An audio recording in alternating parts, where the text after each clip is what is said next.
Alright guys, now that we have this GTX 1080 gaming PC all booted up and ready to go, let's dive into a couple benchmarks real quick. Now we decided to test this PC in a couple of titles, those being Call of Duty Cold War, Shadow of the Tomb Raider, Fortnite, Apex Legends, and Borderlands 3. Now I was really interested to see how well the GTX 1080 performs in 2021 because given the graphics card market, older 10,000 series cards are actually a little bit more affordable and have better price performance than some of the newer like 2000 series RTX or really any other graphics card on the market. So is the 1080 worth getting? Well, in our benchmarks with Call of Duty Cold War on medium high settings, we averaged over 100 plus FPS. In the games we tested, we tried to balance a mix between games that are more CPU dependent and GPU dependent, and Call of Duty Cold War is very GPU dependent, especially on higher settings, and being able to get over 100 plus FPS at medium high settings at 1080p shows that this card is still very capable of being a high refresh rate gaming card for pretty much any sort of esports or higher end AAA title if you are looking to play that in 2021 with a 1080. Now, of course, the pairing with the 5800X is a little bit odd. The 5800X is an incredibly high-end CPU, but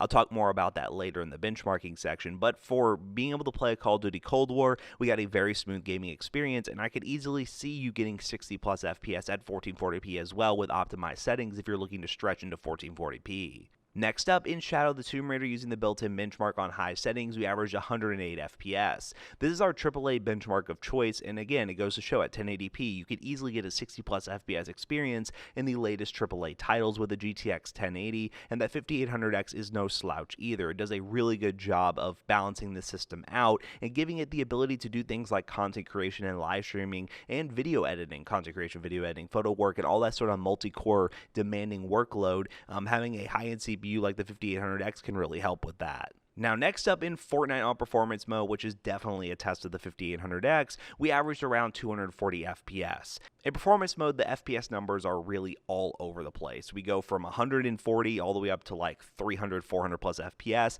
That's just kind of what happens in performance mode for some strange reason, so do keep that in mind. But getting over 240 FPS is, well, pretty impressive and shows you can have a 1080p 240Hz gaming experience if you really wanted to. We were running on performance mode pretty much high settings, so you could lower the settings a little bit, lower the meshes and stuff, and probably get a more constant 240 FPS experience, because I know for sure the 5800X can handle Fortnite at that frame rate. So that's definitely something you should keep in mind. And the next game we decided to test was Apex Legends on max settings at 1080p, and we averaged around 90 FPS. Someone did tell me in the comment section on our recent video that the arenas mode is a little bit lighter than the actual main game. So do take these benchmarks with a grain of salt. The main reason why we do arena mode is it's much easier to dive into an arena mode match than it is to dive into a main game every single time when we run a benchmark. So keep in mind your FPS might be a little bit lower than you see here, but this is on all max settings. Not many people run Apex Legends on all max settings, so you can easily go in, dial the settings the way you want to, and get a high refresh rate gaming experience. Now, I mentioned I was going to talk about the 5800X choice.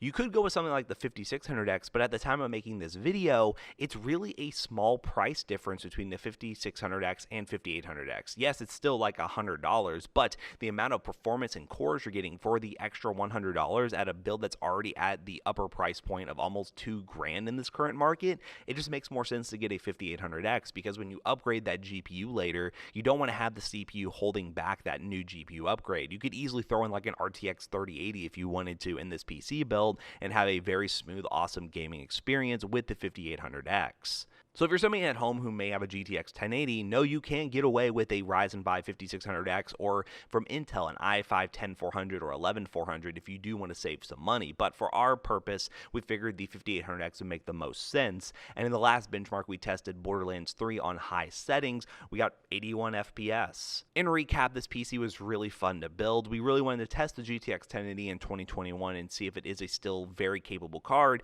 And to my surprise, it still is a very good card. And for the most part, if you can get a really good deal on one, it's a really good option to consider. And it was really fun to do a theme build. If you guys have any suggestions for other theme builds you'd like to see on the channel, let me know in the comment section down below. But it was really cool to see this case and be able to build something a little bit more color coordinated than just the typical budget build we do here on the channel. So now we finished the benchmarking section of today's video. How about we're going to bring Jackson back in here to wrap this video up real quick.